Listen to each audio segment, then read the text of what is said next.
Good morning, Miss Malarvili. Morning. Good morning. Yeah, because it feels like as we went through the. Good morning. Hi everyone. Welcome. And if you've been waiting for us, our apologies. We were doing some rescuing IT tech, rescuing in the background, and we need to get something sorted before we started. So hello everyone, welcome to this week's Leadership in Flow Asia. We have an interesting guest, and I think we're going to introduce our guest very, very quickly before before we get into any chit chat. Malar, over to you, Malar. Floor is Okay, yours. I have to say this. We have our guests actually really waiting at the background, and he can see us. But it's very interesting. Our topic is evolving leadership, purposeful risk taking. I think he took a lot of risk today. So yeah. So interestingly, and I do think if you check, we talk about quiet leadership, but today our guest today, Dato Indera Dr. Ahmad Sabirin Arshad is not a quiet leader because he has got 70,000 followers, right? And I stumbled upon him accidentally. Now, but what is really amazing about him is that I think, one of the youngest CEO for a GLC at 33, we want to find out. And when we had the pre-chat, he is very excited about risk taking, like what he just did to us today, because he he is calling in all the way from Germany. So if you want to meet, I would say, I don't know whether a real leader is the word, but if you've ever wondered how would someone so high make himself so accessible, it is really our guest today. And he does not have a PA, I think, because he responds to everything, including technical challenges, and he manages it. So we were having trouble getting him in, and he's finally in. So without further ado, and without taking any more risk, let's bring our guests in and have this very important, exciting, and meaningful conversation. Let's Okay, so let me change the layout a bit, and then we'll get Dato up on stage and put him in his rightful position. Hi, Dato. Good afternoon. Hello. Good afternoon from Germany. Have you had your lunch? Not yet. Lunch is waiting. I want to do this one first. All right. Great. The technology failed me. No, it didn't. It just decided that. I have backup. I do have backup, so I'm good. There you go. Thank you. Again, right? This is you, right, Dato? Because we were having trouble trying to get you in, and at the background, and you just. I think more than figuring it out, I think once you set your mind, you will just make it happen. So, are you on your phone right now? I am on my mobile, sitting in the room by myself. Okay. 15,000 away from all of you. Yeah, there we go. Thank you. So, can I just start off? No, I'm very excited to jump into your journey of being one of the youngest CEO at a GLC at 33. But before that, right? Can I ask you what actually drives you to be so humble and accessible to people? Because that's been my experience.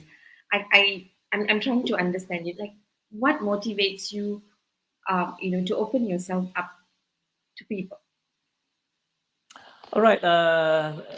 First of all, thank you for having me on this show. And I'm not sure. Maybe it is just my personality, and maybe me being very maybe at ease around people. And I have always had these issues when I was much younger. The difficulties of accessing to the leaders because they are making too many walls before we can see them. You got to wait hours and hours. And I said, if I were to become a leader, I want to remove all these walls. Wow. And to me, leaders should be accessible to all, either through physical meetings, through online meetings, through social media. And if we can do this one, the world can become a better place that we can live in. And I would also like to see that people should be treating people not because of title or position. And that one is important because most people are treating people because of their position, their titles. And if you're just a Mr. or a Miss or Madam somebody, you should be treated with equality. Wow. And and to me, the humility is the basic principle for leaders today moving forward. And those days when when you are scared of seeing leaders, people they managed by fear, and today is a different kettle, is different world altogether.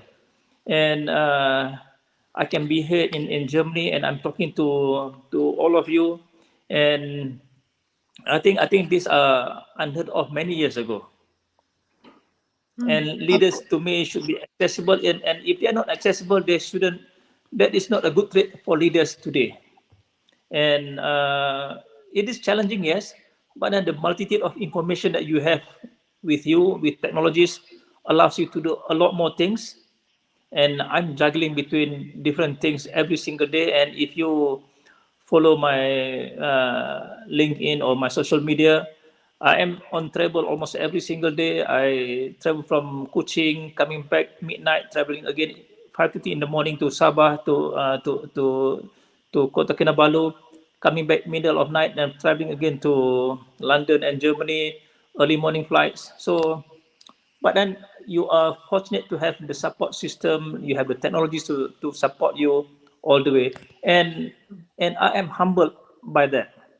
And and perhaps because of my, I think it is also perhaps because of my upbringings.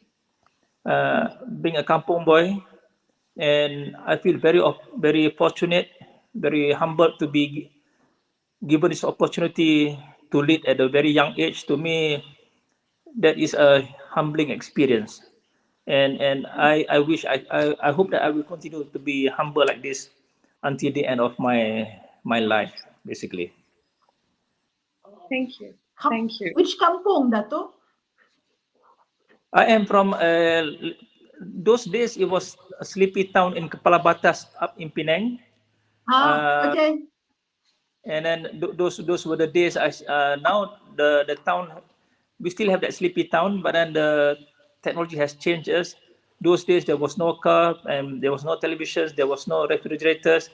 We still get our waters from the government roadside water, and and those were the good old days. And we're playing outside, and maybe one thing that I like to share here as well. And those days when I was growing up in Penang as a young boy, we are all colorblind. We don't see colors, we don't see races, and I enjoy going to my friends, neighbors, Chinese, Indians. We all go to the Deepavali there, and then their Kongsi Pachai, and they come to the house. Even when my mother passed away, we got visitors coming to the house, and and and these are humbling. And I miss those times where we are one, and we see ourselves as only one. There's no risk, there's nobody else. We got together eating, playing. Sometimes I eat food lunch at the neighbor's place, and sometimes they come to my house, and we don't lock doors then. The doors are always open. But today we are so stereotyped, we are scared of this and that, and it makes me feel sad. It makes me feel sad.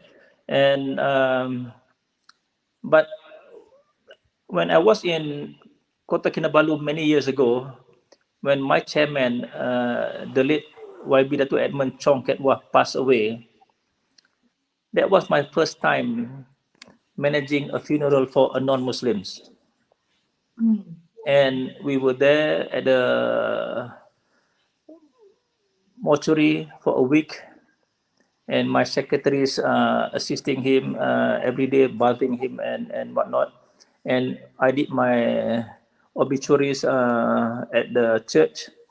And even if you go to Sabah, you see the pakcik makcik hajis, Malays, Chinese, Indians, they are all going to the church to give the last respect.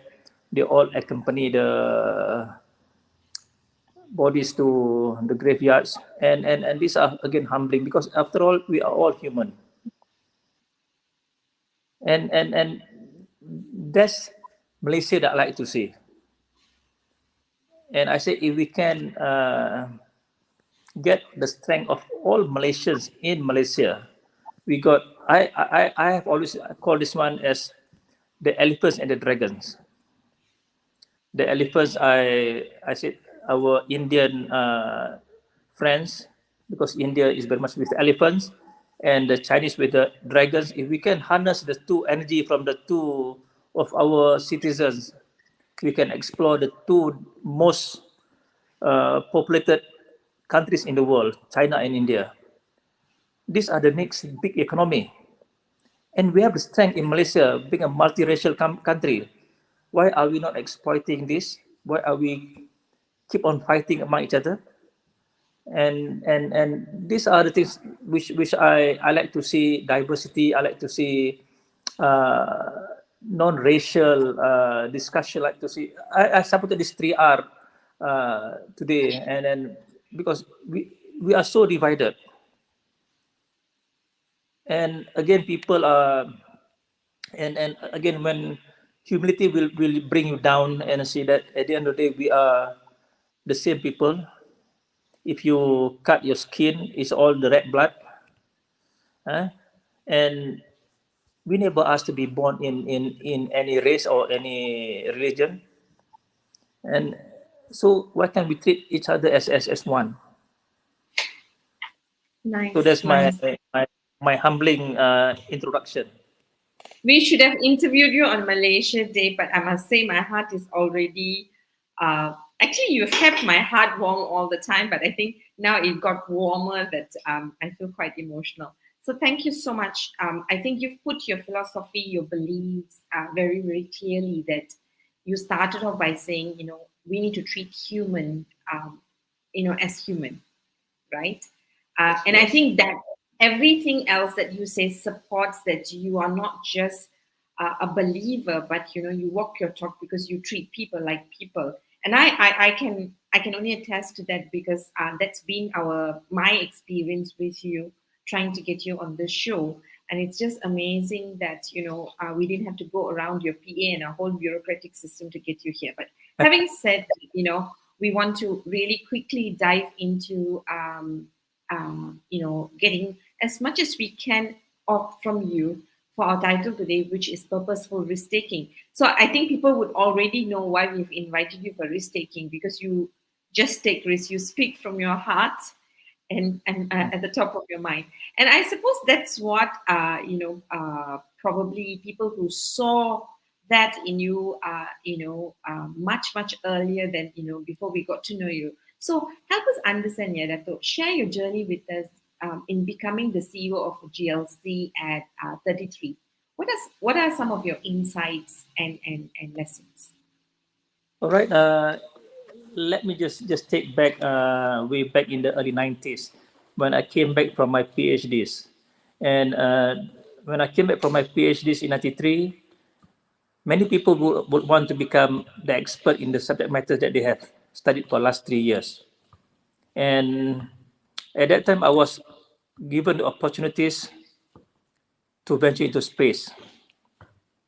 And Malaysia do not even know what space is all about then. We do not understand the space program, we do not understand space engineering. But I spoke to my professors where I did my PhD, and he said, as an engineer, you must keep on doing better and better and not repeating the same thing that you did when you were studying. So I took that advice and I said, I took that risk. That was my first risk. And because I'm cutting short, because earlier on I was different careers, but let's start from my PhD journey as my first risk. Instead of becoming an expert in that particular area where I studied my PhD, I took the leap of faith into becoming a space engineer. And I do not know whether I will survive or whether I can do it, but it intrigues me to find out new things. And I was given the opportunity to join the MIASAT program. We built the first MIASAT 1 and 2, and I was part of the pioneering team working for MIASAT in Los Angeles. And at the same time, I took the opportunity to do my postdoctorate in aerospace engineering at UCLA. And when I came back, being among the pioneers who understand space, the government was looking around whom to head the new GLCs to do space engineering, space technologies, and they found me at the universities. And a typical response at the age of 33, when you were offered to join, my colleagues at the university said, it is a risk that you are taking. If you go to these GLCs with a contract post, which might not be renewed, where would you go? And if you stay at the university, you can become professors, you can do this, and it's a secret job. But to me, I do not like complacency. I like new challenges every single day. And the moment that I feel complacent, I want to move on. And I took that risk of moving to head a company from ground zero. There was no staffing, there was no manpower, there was nothing. And I built that company ground up and managing the first microsatellite programs with those days, the part of the space agencies before it was created. The first Tiongsak 1 program, then we did the Angkasa 1 programs. But the most exciting part is when we did the Razak program.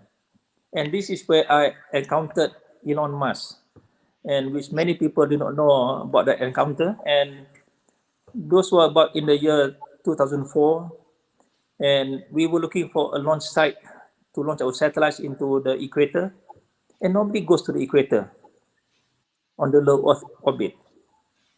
Then a friend of mine said, why don't you call Elon, this guy, he may have a solution for you. So I did call him over Christmas Day, and he picked up the phone, and he said that, all right, maybe we have a solution, and why don't you come over? Then I flew over to LA, met up with him a few times, and he said he offered a few technical solutions. And those days he was operating from a small shack, a small garage like with 10 people or less. And the first time that I met up with him, he said to me, Sabirin, do you know that I'm a multimillionaire? I said, come on, Elon, I don't pull my legs. And I don't even know who he was or whether he was super rich. And until I get back to the hotel and check out Elon Musk, wow, said this guy is really rich. But he wasn't as rich as he is today. And the risk that we did then, because we took the decision to build a satellite with the Koreans, they have not built a satellite with the Koreans. And the second risk that we did then was to launch the satellites using Elon Musk launch vehicle. And that was the first ever commercial customer for Elon Musk.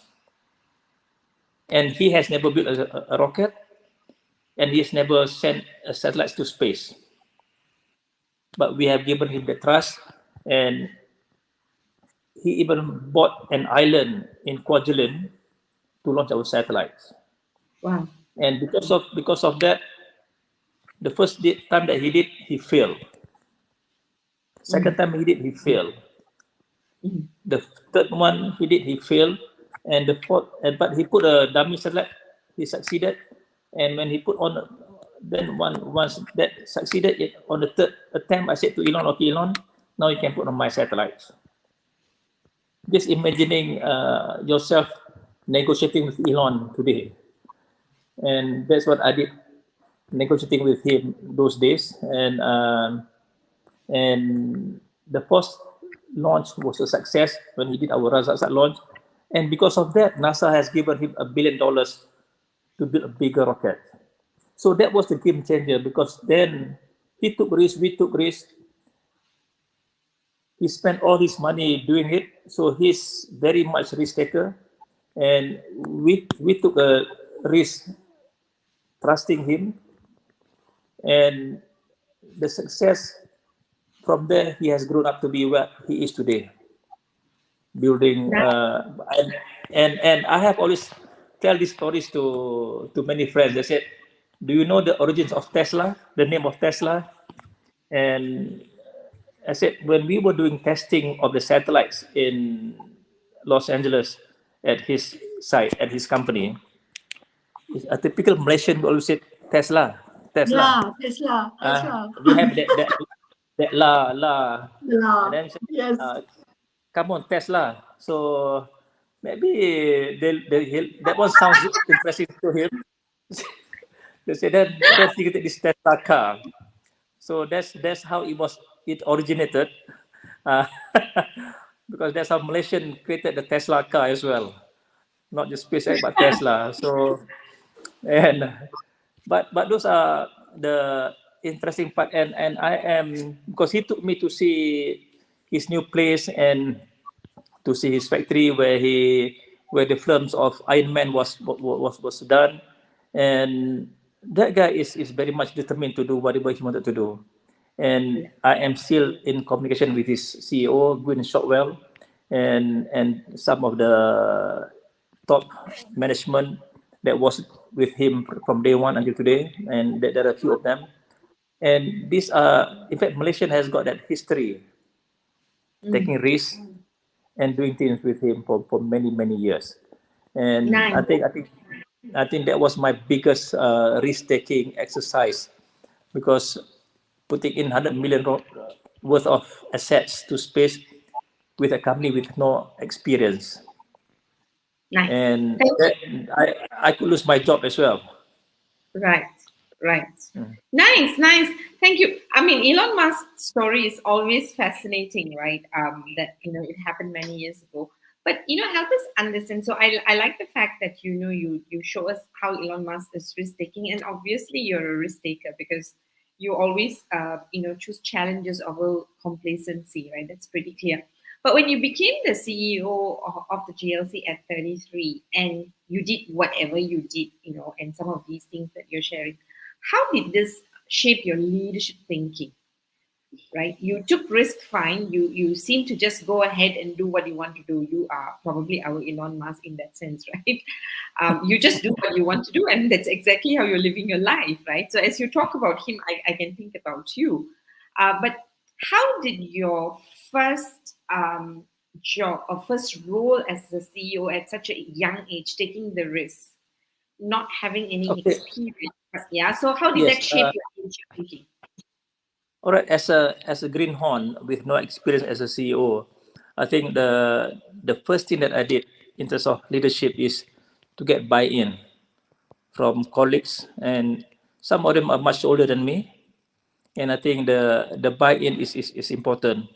Those days I don't have that gray hair like today, and it is not easy to get that vote of confidence from the senior leaderships or the senior political masters when they see a young person leading an organization.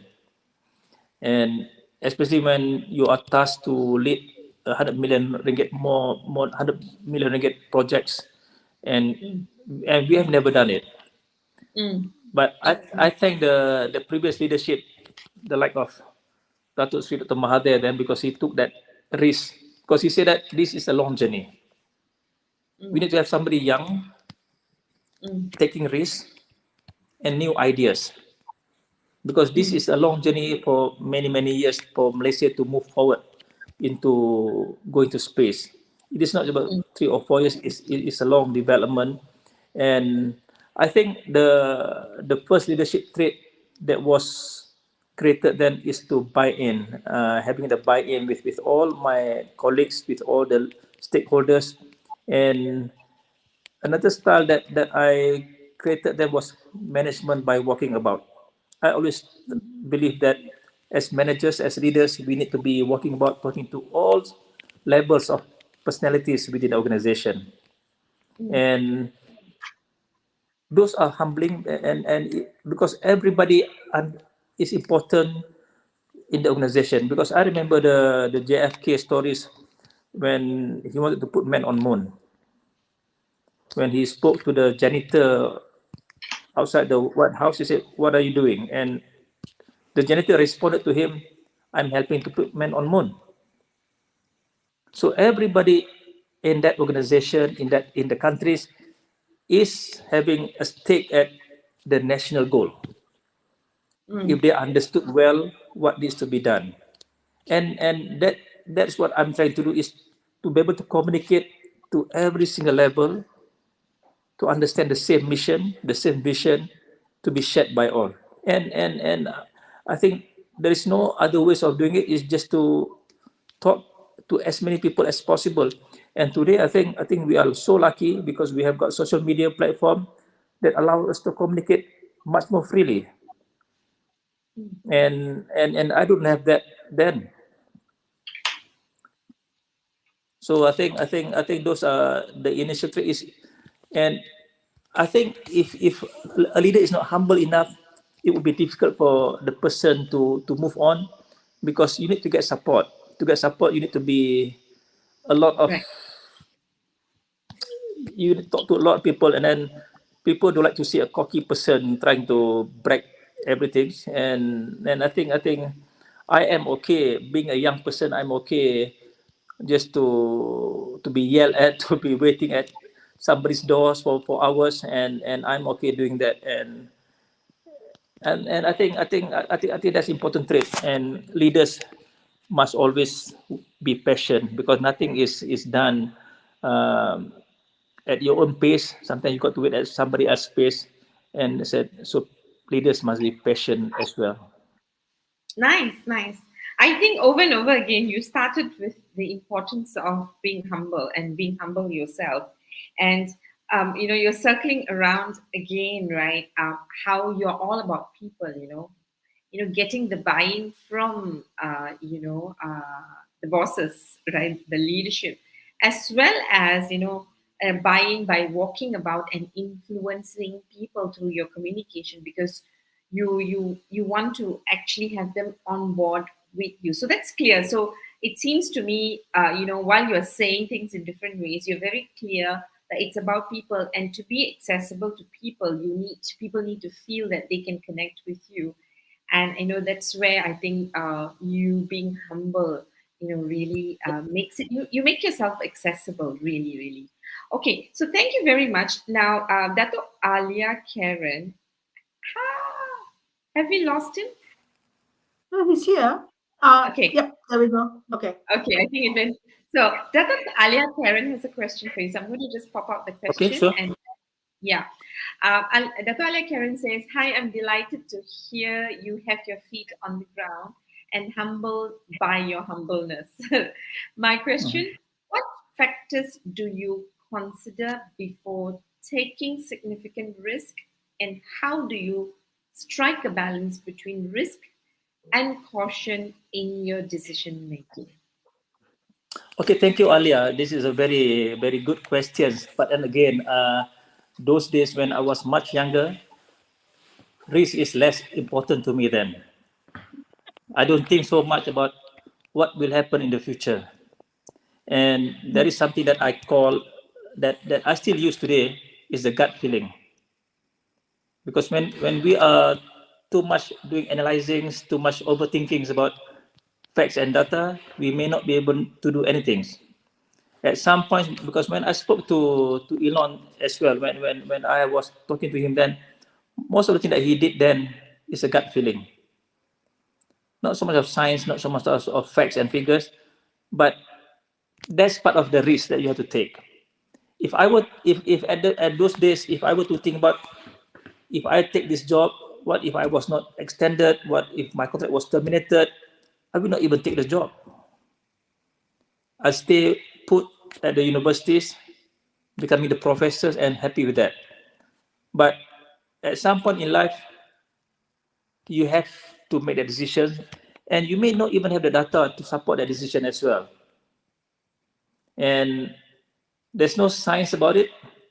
And today, when I was walking around in the AI quantum facilities in Germany, you can have AI to help you to make data, to make decision making.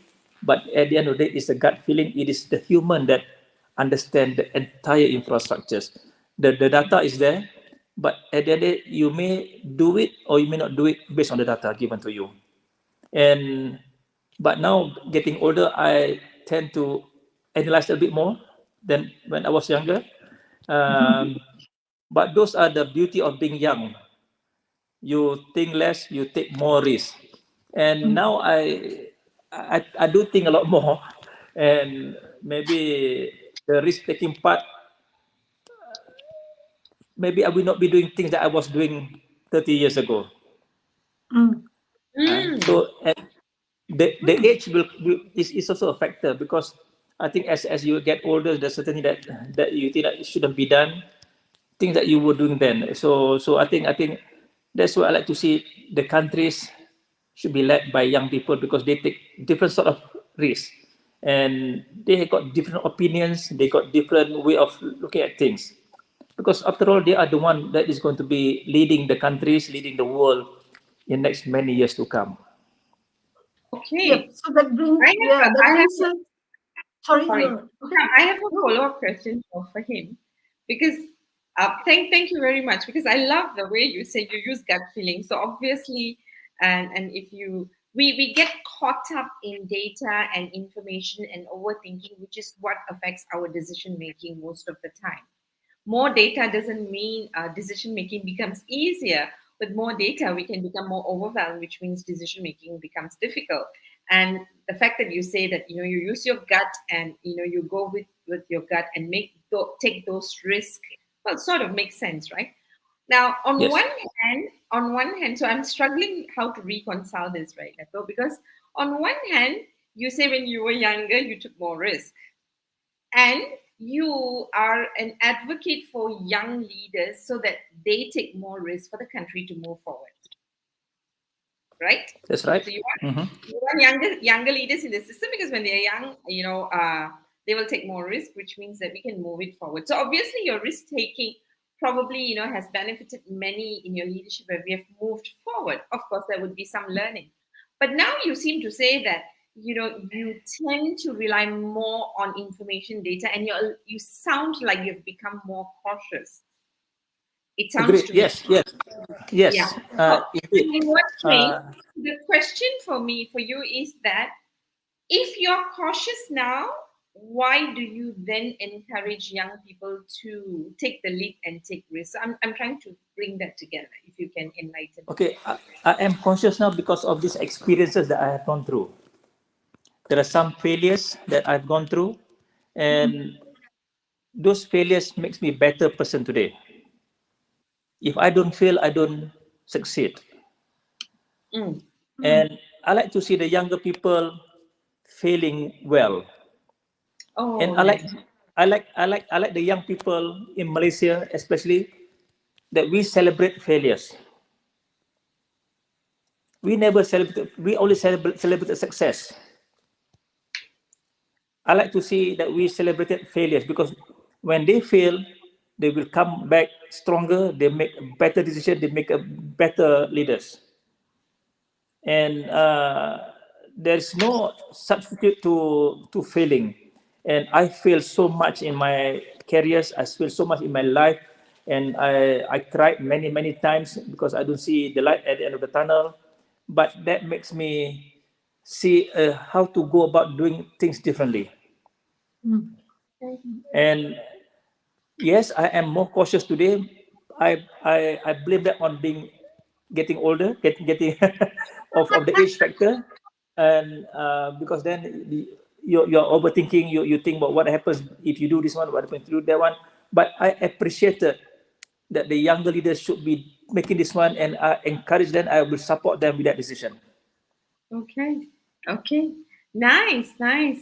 Sham, sorry, I have one more follow-up question. I can't Hey, cannot. so you had two, yeah. So Go ahead. you I'm you busy taking down his quotes. yeah, I know. I love everything you said, especially when you said there's no substitute to failing, and why it's important to celebrate leaders who fail, because we know in our current system we are afraid of failing because we get penalized for the smallest mistake that we make. So with that, when so you said age, you said you've become a bit more cautious with age. What is your greatest fear now that you did not have when you were young, when you think about failing? Okay, my greatest fear today is definitely the uncertainties. Those days I don't think about uncertainties, but today, as I'm looking at the future about the AI especially, that worries me in some ways. Because AI can be good and it can be bad as well. It is about training the models. And I was talking to the expert here in Germany. I said, if we don't treat AI well, we will destroy our own world because the AI, the robots that we created, will destroy ourselves later on. Because AI is about training the models to do many things. And at the end of the day, these models can self-destruct. They will find their ways into the nuclear codes and then they can explode the entire world. And what worries me today is that the ethical part of doing things, because there's an evil part, there's a good part of things. What happens if this one falls into the bad people? And that worries me because I like to see people living in this planet that we call home for many years to come. And I like to see people traveling from one planet to another planet, walking their dogs in the evening, and this is what the future should be. We are living in such a huge universe which we have never explored, and the fear is that we will destroy our own self, and that's my fear today. Mm. And again, that comes from a very deep sense of caring for what it can do to human. Thank you. Okay, Sham, I'm good. Thank you. Thank you. No worries. That's what you said. If you don't fail, you don't succeed, right? You also said, I want to see the young people fail well. And the third thing you said was there is no substitute to failing. So if you take the three thoughts, and it's almost like your anchors, right? And we connect it to your the vision that you want to see, that you are putting young leaders into leadership positions almost immediately. No such thing as a 5-year track. You have to go through this process. Hang on, here he comes back. Yes, I'm here. Yep. You don't have to go through a particular track, and after you've tick all the boxes, baru just, and then we become a leader, right?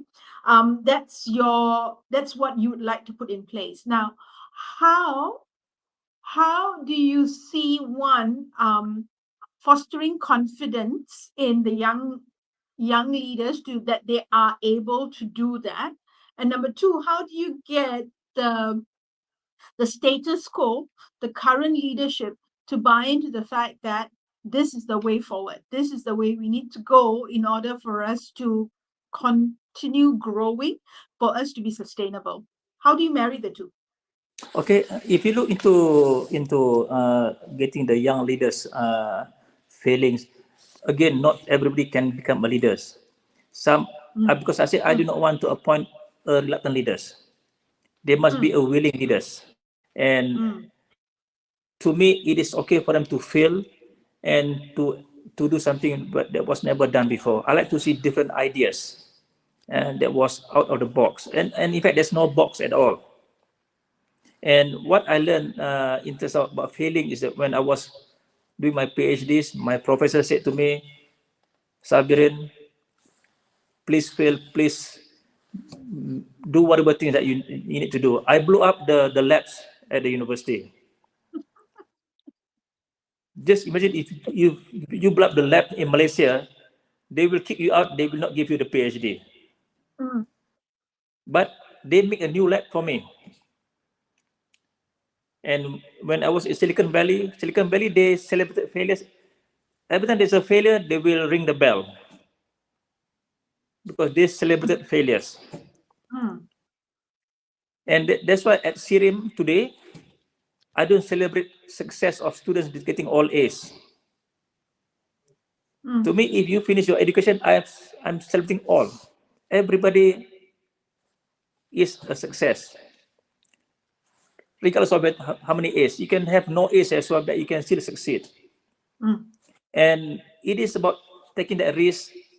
And I've seen my colleagues as well that is doing super well in their examination, but they are nowhere near in their careers today mm, because they are too academics in some ways. And this is where you see people that is not doing so well in their, even when I was interviewing students, graduates, then I like to take somebody that is not doing too well in their academic careers, academic achievements, because I want them to be doing co-curriculum. I want them to enjoy life.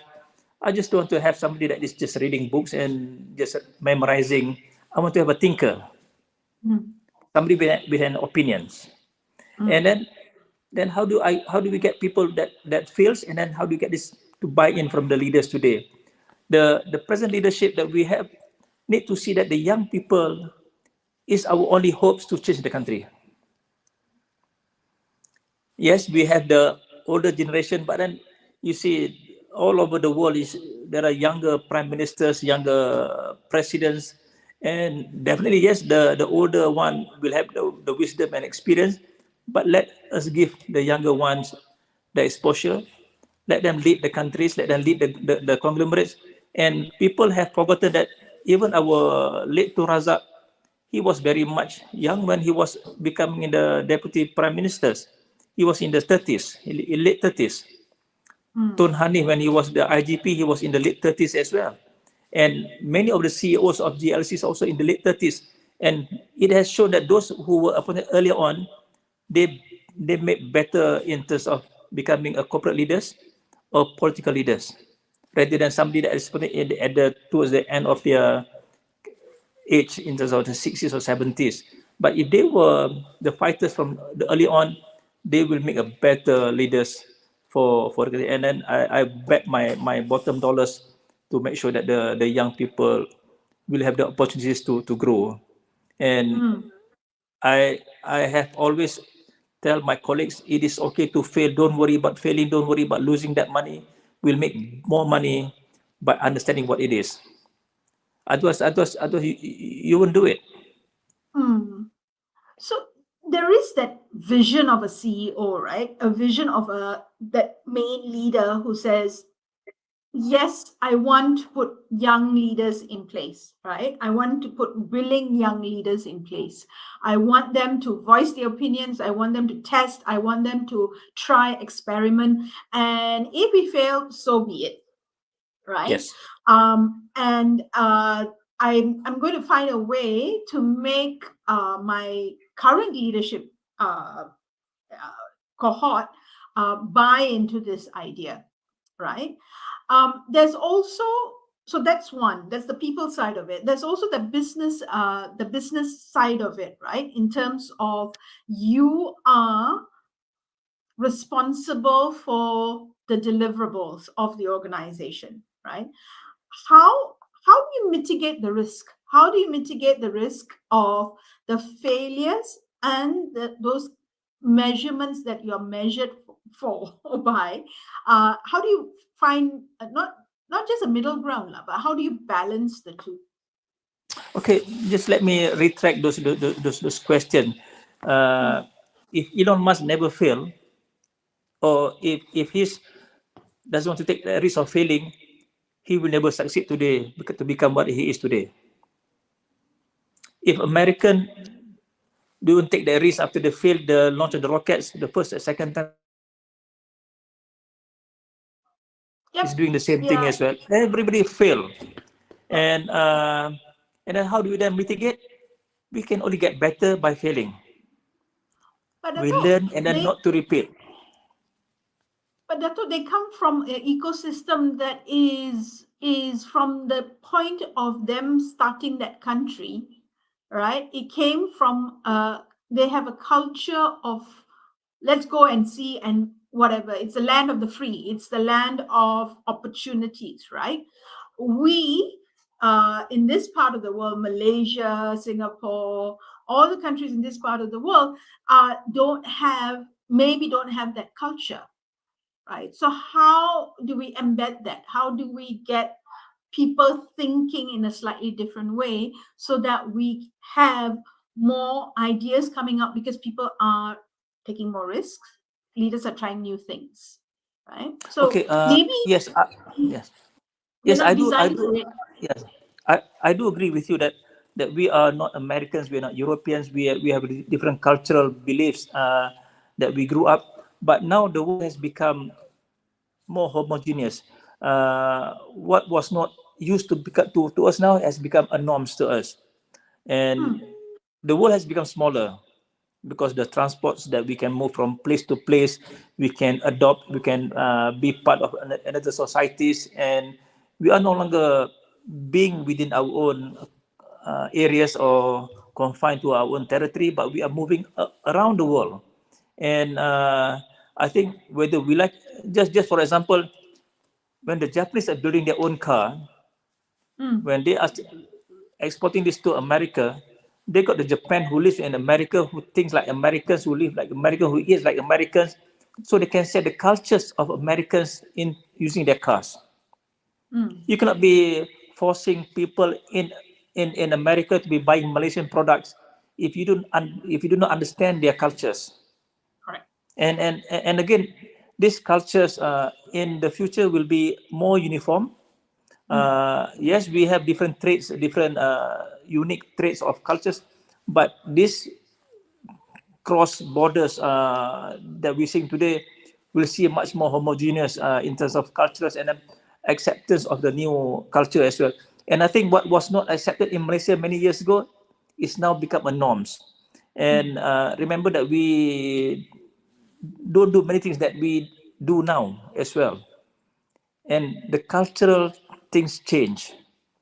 hmm, And and eventually I'll see Malaysia will have a melting pot as one culture that doesn't define by a race anymore. hmm. That should be the way that we're heading in the future.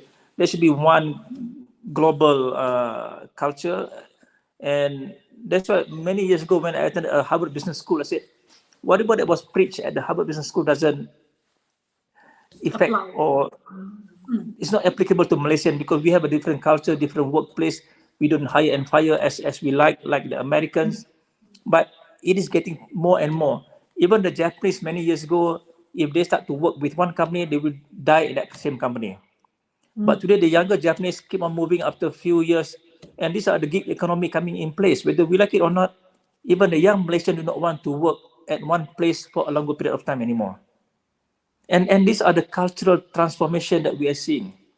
hmm. And I foresee that in the future, this culture, who are these people? They are Malays, they are Indians, they are Chinese, but again, they are all Malaysians. Hmm. That's the gray, positive gray that we like, that I like to see myself. A positive gray. Oh, that's very interesting. A positive gray that you like to see in Yeah. yourself. The gray areas, right, where we Yes. overlap. Right. Mm. Okay. Dato, I'm going to flesh out this question by Siva Sundaraj. And his question is, or he'll start off by saying, I'm honored to be connected with you, Dato Sri, in Dato Indra, in this platform LinkedIn. My question is, Dato, you mentioned believing in gut feeling to venture in any challenges that come along in our role. However, do you still think analyzing long-term consequences, undertaking any big project is vital in achieving success, or have a belief system that we will achieve our project goal, or just having a belief system that we will achieve our project goal? I think that's what Siva is asking. Over to Okay, you. no, today I am using some analytical tools to make assessment whether to do or not to do certain project as well, and Mm, but I over rely on these tools. At the end of the day, the tool may be saying to me the different things, but I'm using this just for my advice, just for my background. But we as human make decision at the end of the day, and we stick with that decisions. And these are the things that, because nobody knows what the future holds, what the future holds for them as well, whether this will succeed. And if we go into EV cars today, no, when Elon Musk did his EV cars many years ago, nobody believes EV car will be the car of the day. And today mm, people are talking about hydrogen car. And yes, you have all these issues. And again, if you have all this analysis, Malaysia, especially, will not go forward if you have too many data to say that don't move, don't do this, don't do that. Yeah, mm, you have this data is to support some of your decision making. You understand the risk, but let's move. As human, we make that decision. As leaders, we make that decision. Understand the risk that you are going into, and then you stick with that decision. mm. Mm, mhm. So from that I can take Dato that you're a risk taker, but you're a calculated risk taker. You're not just going on pure risk. Would that Oh yes, be would I be right? now I am very much on the calculated risk takers, because things that I do is so varieties. And then even then, when we were doing space, going to the unknown, it is still calculated risk takers. But Mm, at the end, it's a gut feeling that decides, mm, because you are going to the unknown. Nobody can foresee next 10 years, next 20 years, and this is what happened to pandemic, to COVID. And those are the risks that we do not know how to handle then. mm. And what happens to COVID? It has accelerated our digitalization. Otherwise, we Yes. won't be having this conversation today. We need to be in a studio talking to each other, but now we can be doing this different part of the world. Well, yes, And this that's is right. part of the blessing of COVID. Mm. Yes. Nice, Yes. nice. Agreed. Thank you. Thank you. Well, actually, what I hear him saying is that I don't see him disregarding any data, but I think where what I'm taking away from you, Dato, is that data is data. At the end of the day, when you're at crossroads, right, you need to just check in with you and go with your gut to see what is the right thing that you feel you want to go with, and with that, you take risk, and which means that you fail to learn. Is what I'm That's right. getting. So, No, yeah. no. Right. After all, humans are much more superior than data. Yeah, right. Mm, And mm, that's the gut that we are talking about. We're not talking about gut as to I feel like doing it, I do it, but you're taking in all and you're checking inside and say, okay, which way am I going to go? And that's the role of a leader, right? Because if That's right. decisions are just made based on data, and if it's so Yes. clear, then we don't actually need a leader. So that's what I'm getting from you, and thank you for Yes. that. The gut feeling by itself, I would call it as stupidity. mm. Yeah. Yeah. Nice. Cham, I'm going to read comments if you can just flash it for me before I ask after the last question, because I'm not because I Sure. got it right. I'm not able to do that. Farah says, agree. I have to go take photos. Nice to listen to you. That see you again one day. So I think Farah is one of your followers. And Dr. Fazalur from India, all the way from India, he says, Thanks, Dato Ahmad, for instilling confidence. It's an excellent answer. This is to answering Dato Alia's question. And he says, Malarilli and Alia, thanks for asking such a meaningful question, is what Dr. Fazal Arul said. Now, you've actually taken us to, you started off with humility and then you went into risk taking and why it's important for us to stay grounded by, managing by walking about so that we influence people, get their buy-in so that they are on the bandwagon with you to go where you want to go, which is actually influential. And then you are a great advocate for young leaders because young leaders probably have less risk data, so they are able to take more risk. And it is through failures that we learn what doesn't work so that we can then move forward to what works. And you give us a lot of examples about how that is true for us to move forward. So stop counting, the successes, but start counting your failures because then that moves you closer into success. So you're a great advocate for young leaders. We totally agree that the country needs to go that way, organization need to go that way, which is why we need to appreciate failing. We need to appreciate risk taking too, because that's what probably scares us to allow young leaders to lead because they're inexperienced, which means that there would be mistakes, right? So you've given us a lot of that experience now, and that's fantastic. But in all of these things that we're saying, we're shouting out for young people. Where do you see the future of experienced leaders or the older generation, as we may call it, right? Because there's a lot of conversation about young people and bringing them into workforce and, and making sure they get spaces. So with all of this, right, what do you see happening to the experienced leaders? Where are they in that space? All right, the experienced leaders, yeah. Into the future. Okay, we are not dinosaurs. In that way, the experienced leaders are required because we need that to have that balance as well. They need to be mentoring. They need to be guiding the young ones. I look at this as a simple example of a family. You got the parents as an elderly, and the young people as the children. The parents are there to guide the children to make sure that they go on the right footing. They go on success. No parents wanted to see their children doing bad. And that is the role of experienced leaders to guide and make sure that the agenda of the countries is being achieved. And you look at the family as a nucleus, that's how the nation should be built based on that family concept.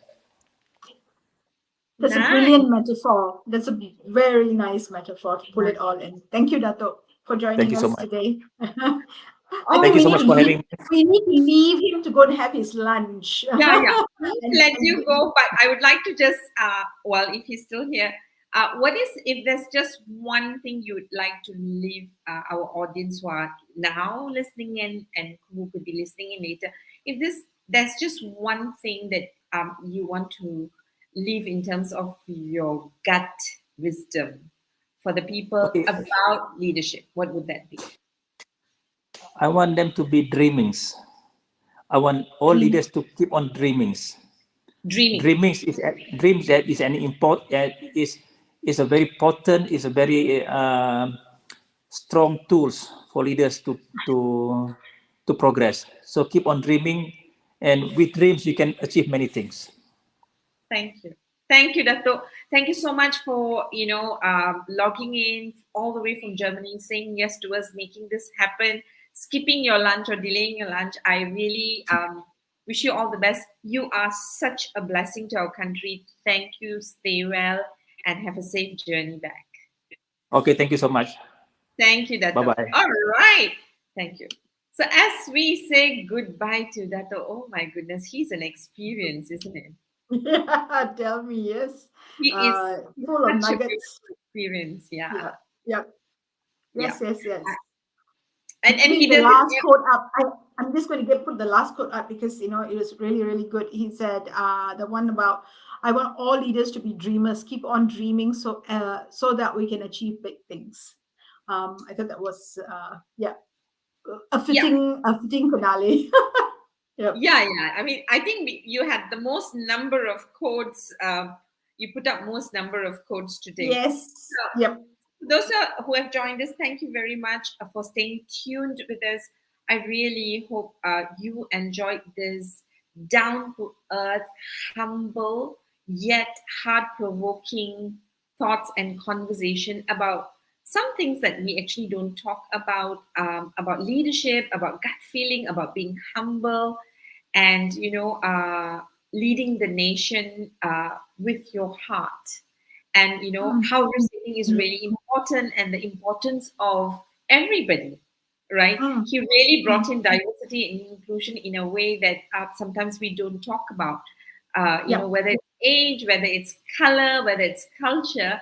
What Dato is able to see is that, we are here as humans first. Let's bring the best out of each other, and Mhm. let's gather together to make the world a better place in the way we know, and not in the way that has been predetermined in the past, which is why we need to take risks to fail then before we actually succeed. So with that, I really hope that this was useful. Until we meet you next week with our summary, I hope we'll have an exciting framework to share with you. And as I pass it on to Shamini, this is Malar signing off from beautiful Malaysia. Yes, and you put it so well, Muller. I've got nothing to add. Just been very, very busy with a lot of quotes, quotable quotes this week. And yes, I need to also say a good night and good evening to everyone. I am about to join the orientation dinner for going back to school. All right. Okay.